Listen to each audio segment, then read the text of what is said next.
আসসালামু আলাইকুম ওয়ারাহমাতুল্লাহি ওয়াবারাকাতুহু।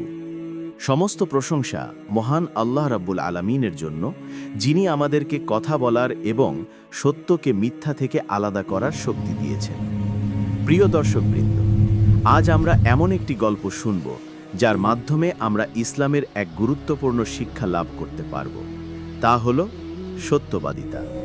মহান আল্লাহ কোরআনুল কারীমে মিথ্যা বলা থেকে কঠোরভাবে নিষেধ করেছেন এবং আমাদের প্রিয় রাসূলুল্লাহ সাল্লাল্লাহু আলাইহি ওয়াসাল্লাম বলেছেন, তোমরা মিথ্যা বলা থেকে দূরে থাকো, কারণ মিথ্যা পাপের দিকে নিয়ে যায় আর পাপ জাহান্নামে নিয়ে যায়।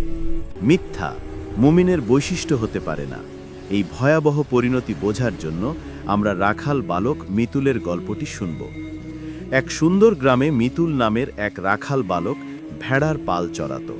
চারণ ভূমির নীরবতা তার কাছে ছিল বড্ড একঘেয়ে। একদিন দুপুরে তার মাথায় এক দুষ্টু বুদ্ধি এলো। সে গ্রামের সহজ সরল মানুষগুলোকে নিয়ে একটু মজা করতে চাইল। সে প্রাণপণে চিৎকার করে উঠল, বাঁচাও বাঁচাও, বাঘ বাঘ এসেছে, ওরে বাবা বাঁচাও, আমার ভেড়া খেয়ে ফেলল। মিতুলের চিৎকার শুনে গ্রামের সবাই আতঙ্কিত হয়ে লাঠি, দা, শাবল যা পেল তাই নিয়ে দ্রুত দৌড়ে এলো। তাদের একজন হাঁপাতে হাঁপাতে জিজ্ঞেস করল, কোথায় বাঘ? কি হয়েছে মিতুল? আলহামদুলিল্লাহ, তুই ঠিক আছিস তো? বাঘ না দেখে, গ্রামবাসীদের বোকা বনে যাওয়া দেখে মিতুল হেসে উঠল। সে হাসি থামাতে পারল না। তোরা কত বোকা, কোনো বাঘ আসেনি, আমি তো শুধু মজা করছিলাম। গ্রামবাসীরা নিজেদের বোকামি দেখে হতাশ হলো এবং রেগে গেল। তাদের একজন তিক্ত কণ্ঠে বলল, ছি মিতুল, এমন মিথ্যা বলা জঘন্য কাজ। আল্লাহ ও তার রাসূল মিথ্যা থেকে কঠোরভাবে নিষেধ করেছেন। কিন্তু মিতুল এই সতর্কতায় কর্ণপাত করল না। কিছুদিন পর সে আবার একই কাজ করার সুযোগ খুঁজল। সে চিৎকার শুরু করল, বাঘ বাঘ, আমি সত্যি বলছি, এবার সত্যি বাঘ এসেছে। এবার গ্রামবাসীরা প্রথমের মতো আর দ্রুত এলো না। তারা সন্দেহ নিয়ে ধীরে ধীরে এগোলো। তারা দেখল কোনো বাঘ নেই। রাখাল বালক আপন মনে হাসছে। মিতুল তাচ্ছিল্যের হাসি, কি হলো, তোরা আবার এলি কেন? মজা, শুধু মজা করছিলাম। গ্রামবাসীরা এবার খুবই রাগান্বিত হলো। তারা ফিরে যাওয়ার সময় কঠোরভাবে মিতুলকে সতর্ক করে গেল, মিতুল, এই পাপের জন্য আল্লাহ তোর উপর অসন্তুষ্ট হবেন। আল্লাহর রাসূল সাল্লাল্লাহু আলাইহি ওয়াসাল্লাম বলেছেন যে মিথ্যা বলে এবং মিথ্যার অন্বেষায় থাকে, এভাবে একসময় আল্লাহর কাছে সে চরম মিথ্যুক হিসেবে লিখিত হয়ে যায়। আমরা তোর ওপর বিশ্বাস হারালাম। এবার যদি সত্যি বাঘ আসেও আমরা আর তোর সাহায্যে আসব না। এর কিছুদিন পর মিতুল একা একা ভেড়া চড়াত।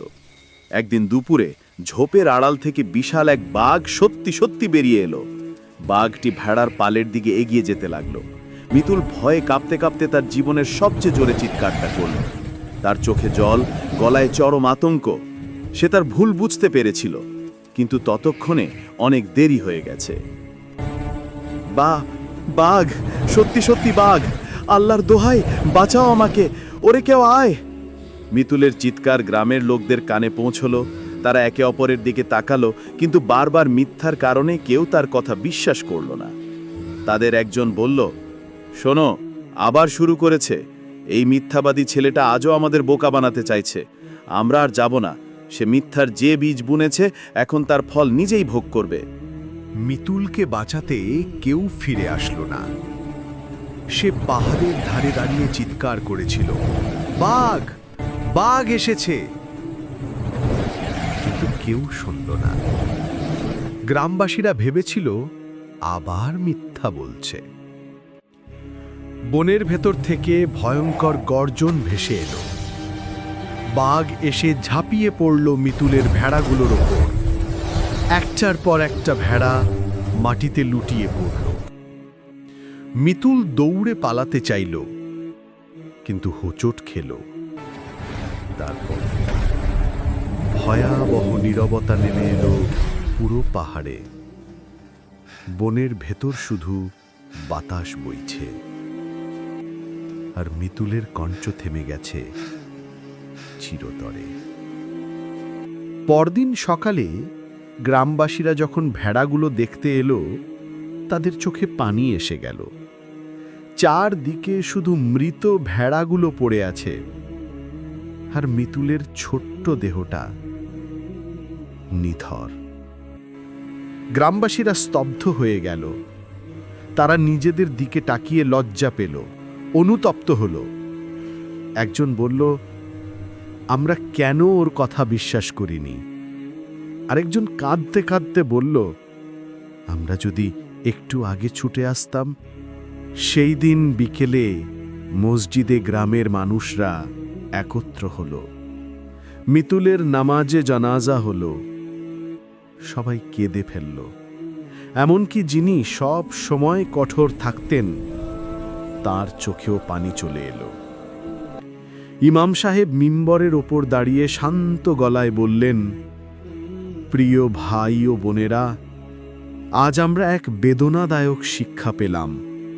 মিথ্যা শুধু অন্যকে ঠকায় না, মিথ্যা শেষ পর্যন্ত নিজেকেও ধ্বংস করে।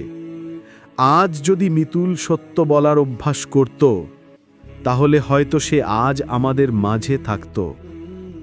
তিনি আবার বললেন, রাসূলুল্লাহ সাল্লাল্লাহু আলাইহি ওয়াসাল্লাম বলেছেন, সত্য কথা মানুষকে ন্যায়ের পথে নিয়ে যায়, আর মিথ্যা মানুষকে নিয়ে যায় ধ্বংসের দিকে। আমরা যেন কখনো মিথ্যার আশ্রয় না নিই, যেন কারোর আস্থার মৃত্যু আমাদের কারণে না ঘটে। সেদিনের পর গ্রামটা পাল্টে গেল। কেউ আর মিথ্যা বলতো না। শিশুরা একে অপরকে বলতো, মিথ্যা বললে মিতুলের মতো পরিণতি হবে। গ্রামবাসীরা প্রতি বছর ওই পাহাড়ে গিয়ে দোয়া করত মিতুলের জন্য। তার ছোট্ট কবরের পাশে তারা ফুল রাখত, আর মনে মনে বলতো, হে আল্লাহ, আমাদের যেন মিথ্যা থেকে রক্ষা করেন।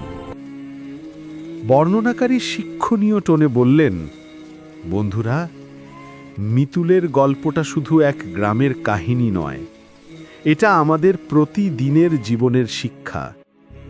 একবার বলা মিথ্যা যদি অভ্যাসে পরিণত হয়, তাহলে সেই মিথ্যা একদিন আমাদের প্রিয় জিনিসগুলো কেড়ে নেয়। তাই আজ থেকেই আমরা প্রতিজ্ঞা করি, সত্য কথা বলবো, সত্য পথে চলব, আর আল্লাহর কাছে সব সময় সত্যের সাহস চাইব।